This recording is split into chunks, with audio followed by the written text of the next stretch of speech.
Boker Tov, Parashat Kitavo, mardi, Mishnah Sota, 8e Pérec.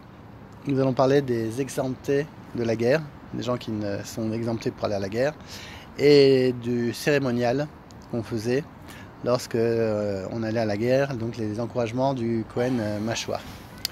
Première Mishnah. Alors, le Mashwar Milchama, donc le Kohen oint pour la guerre, doit s'adresser aux soldats en hébreu. En effet, il est écrit dans Devarim. Quand vous approcherez du Kohen, le Kohen s'avancera et parlera au peuple. Il leur dira: écoute Israël, vous approchez aujourd'hui du combat contre vos ennemis.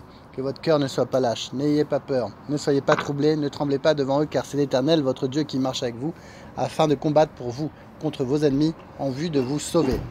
Le Kohen en question est oint avec l'huile sacrée pour encourager les troupes avant la guerre. Il y a marqué: il parlera au peuple. On déduit d'une analogie sémantique qu'il doit le faire en hébreu, car il est dit ailleurs, lors de la révélation dans Shemot, Moshe parlait en hébreu. Il leur dira: écoute Israël, vous approchez aujourd'hui du combat contre vos ennemis et non contre vos frères. Ce n'est pas le combat des hommes de Yehuda contre ceux de Shimon ou de ces derniers contre ceux de Benjamin qui eurent pitié de ceux tombés dans leurs mains. En effet, les membres de la tribu du royaume d'Israël qui avaient combattu contre les hommes de Yehuda se montrèrent miséricordieux envers leurs captifs, puisqu'il est dit: les hommes qui avaient été désignés par leur nom se levèrent, ils soutiennent leurs prisonniers et habillèrent. Et les habillèrent grâce au butin, tous ceux qui étaient nus. Ils les vêtirent et les chaussèrent. Ils leur donnèrent à manger, à boire. Ils les savonnèrent. Emmenant d'Odan tous ceux qui étaient chancelants et les ramenèrent auprès de leurs frères à Yéricho, la ville des palmiers, puis s'en retournèrent à Shomron. Vous, poursuivait le Kohen, vous marchez contre vos ennemis qui n'auront pas pitié de vous si vous tombez entre leurs mains. Et il ajoutait: que votre cœur ne soit pas lâche, en attendant le hennissement des chevaux et le cliquetis des épées. N'ayez pas peur du heurte des boucliers et du tumulte des armées.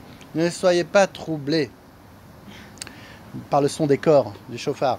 Ne tremblez pas à cause des vociférations, car c'est l'Éternel votre Dieu qui marche avec vous. Eux, ils viennent en comptant sur la puissance victorieuse d'un être de chair et de sang. Et vous venez en vous fiant à celle de Hachem. Ainsi, les Philistines vinrent combattre Israël en comptant sur la puissance de Goliath. Quelle fut leur fin? En définitive, lui-même, Goliath, tomba sous le glaive de David, et ses compagnons d'armes périrent avec lui. De même, le fils d'Amnon vint combattre le roi David, en comptant sur la puissance de Shovar, leur chef des armées. Et quelle fut sa fin? En définitive, il tomba sous le glaive de David, et ses compagnons d'armes périrent avec lui. Mais il en va différemment pour vous, car c'est l'Éternel votre Dieu qui marche avec vous, afin de combattre pour vous. Une allusion à l'arche sainte qu'il emportait à la guerre. Deuxième Mishnah. Suivant les prescriptions de la Torah, après que le Kohen donc ait encouragé les soldats, les préposés, donc les policiers, parleront au peuple en disant: qui est l'homme qui a construit une nouvelle maison et qui ne l'a pas augurée, qu'il s'en aille et reparte chez lui. Ça, c'est Devarim. Sont inclus dans cette expression celui qui a construit une réserve pour le fourrage, une étable, un hangar à bois, des entrepôts de vin, d'huile ou de céréales. Donc on voit même que il a fait une petite maison de rien du tout, il est exempté d'aller à la guerre. Ainsi, celui qui a acheté l'un de ces bâtiments et l'a reçu en héritage ou en cadeau, pareil, il est exempté d'aller à la guerre. Le texte dit encore: quel est l'homme qui a planté une vigne et ne l'a pas rachetée, qui s'en aille et repart chez lui. Il s'agit de celui qui a planté un vignoble, ou même 5 arbres fruitiers, fût-ce 5 espèces différentes, de celui qui a marcoté, mavrir, c'est-à-dire qu'il a couché d'un serment sur le sol pour qu'il prenne racine, ou greffé, marquive, ou une nouvelle pousse à une ancienne. Il en va de même pour celui qui les a rachetés en héritage ou en cadeau. Puis, il y a marqué: quel est l'homme qui a lié une femme par des engagements matrimoniaux et ne l'a pas prise, il ne l'a pas épousée, qu'il s'en aille, repart chez lui. Le droit de quitter les rangs de l'armée et de repartir est accordé à celui qui a noué des engagements matrimoniaux, mais n'a pas consommé le mariage, avec la jeune fille vierge, avec une femme divorcée ou veuve, fût-ce sa belle-sœur qu'il doit épouser dans le cadre du hiboum, du lévira, même s'il a entendu alors qu'il se trouvait déjà au front que son frère est mort à la guerre, même s'il était déjà au front. Tous ces exemptés doivent écouter les propos que le Kohen adresse aux soldats, puis revenir à l'arrière, mais attention, ils restent mobilisés pour veiller au ravitaillement des troupes en eau et en vivres, ainsi qu'à l'entretien des voies de communication. Mishnah Gimel, troisième Mishnah. En revanche, selon un premier message anonyme, aucune exception n'était accordée à celui qui a construit une loge, un betchar, un porche Arsadra ou un couloir ou une mirpesset, une petite terrasse, ni à celui qui a planté uniquement 4 arbres fruitiers ou 5 arbres stériles. Donc on avait dit 5 arbres fruitiers c'était bon, mais 4 non. 5 arbres stériles non. Ni à celui qui a repris la femme qu'il avait répudiée, car la Torah se réfère à une nouvelle femme. S'il reprend une femme qu'il avait déjà divorcée, il n'est pas exempté. Il en va de même pour ceux qui ont contracté des engagements matrimoniaux illicites. Par exemple, un grand prêtre avec une veuve, un simple Kohen avec une femme divorcée, ou ayant procédé avec son pauvre frère au rituel de Khalitsa, de déchaussement, un simple Israélite avec une femme mamzer, fruit d'une union adultérine ou incestueuse, ou un gabonite, sénétier interdite en Israël depuis l'époque biblique, ainsi qu'un mamzer ou un gabonite avec une israélite. Rabbi Yehuda ne dispense pas non plus celui qui reconstitue fidèlement une maison en ruine, car elle n'est pas nouvelle. Il faut que ce soit une nouvelle maison pour être exempté.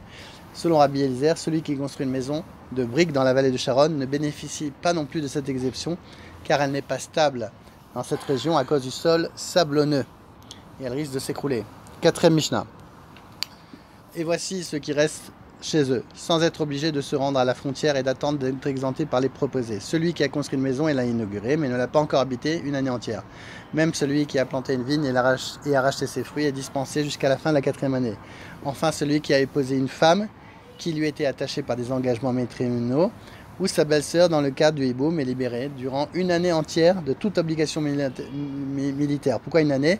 Parce qu'il a dit, quand un homme prendra une femme nouvelle, il ne partira pas à l'armée et ne sera pas soumis à une corvée, il sera exempt dans la maison durant 1 an et réjouira la femme qu'il a prise. Donc ça c'est le passouk lui-même qui nous dit 1 an.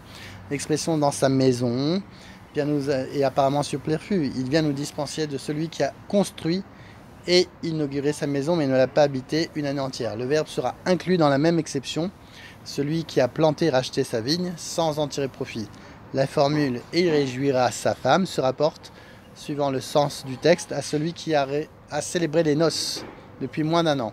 L'expression qu'il a prise, apparemment superflue, elle aussi inclut celui qui, dans le cadre du hiboum, s'est uni à sa belle-sœur durant l'année en cours. Tous ceux-là n'ont même pas besoin de s'occuper du ravitaillement en eau et en vivre ou de l'entretien des voies de communication. Ils sont exemptés complètement. 5e Mishnah. Après avoir exempté les différentes catégories des personnes mentionnées précédemment, la Torah ajoute les préposés, donc les policiers, les shotrim ajouteront en disant au peuple, qui est l'homme qui a peur, qui est l'âge de cœur, qu'il s'en aille, retourne chez lui et ne fasse pas front de cœur et laisse ses frères comme les siens. Rabbi Akiva comprend l'expression qui a peur et lâche le cœur au sens littéral. Il s'agit d'après lui de celui qui ne peut rester à sa place quand l'ennemi tente d'enfoncer les lignes ou qui ne supporte pas la vue d'une épée dégainée.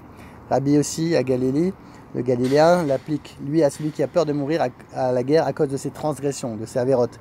C'est pour lui éviter de les relever publiquement par sa désertion que la Torah a ajouté les autres motifs d'exemption. La construction d'une maison, la plantation d'une vigne et le mariage afin qu'il puisse attribuer son départ à une de ces raisons qui sont honorables et pas à ses fautes.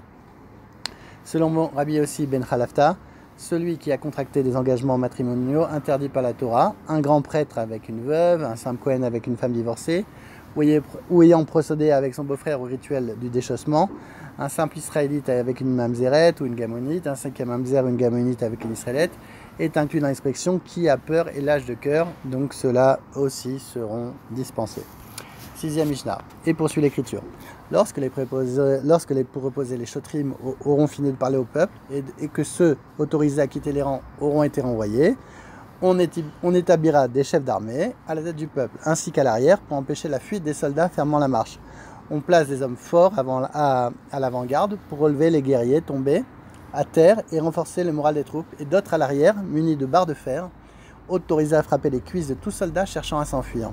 En effet, chaque fuyard met en danger involontairement l'armée tout entière parce que la fuite est le commencement de la défaite. En fait, il est dit, Israël a fui devant les Philistines et il y eut de grandes pertes dans le peuple. Et plus loin, les hommes d'Israël s'enfuirent devant les Philistines et tombèrent morts. 7e Mishnah. D'après un premier sage anonyme, les exemptions mentionnées précédemment sont accordées uniquement pour une guerre facultative, c'est-à-dire une milchemet reshut, déclenchée par un roi d'Israël de son propre chef, afin d'agrandir son territoire ou de prévenir une attaque ennemie. En outre, puisque la guerre était facultative, celui qui est en train d'accomplir un commandement n'a pas le droit de s'interrompre au milieu pour prendre part au combat. En revanche, tous les hommes valides de 20 ans et plus doivent prendre part à une guerre prescrite par la Torah, Milchemet Mizvah, en vue de la conquête d'Eretz Israël à l'époque de Yeshua ou contre Amalek. En l'occurrence, même un marié doit sortir de sa chambre conjugale et une mariée de son dé nuptial pour s'occuper du ravitaillement en eau et de l'entretien des troupes. Selon Rabbi Yehuda, une guerre préventive déclenchée pour sauver le peuple d'Israël et de ses ennemis est prescrite, elle aussi par la Torah, et dispense en tant que mitzvah d'accomplir un autre commandement. Quant à la guerre de conquête ou contre Amalek, il est défini comme une obligation chova, explicite de la Torah, en convenant avec ses collègues que dans ce cas, même un marié doit sortir de la chambre conjugale et une mariée de son dé nuptial.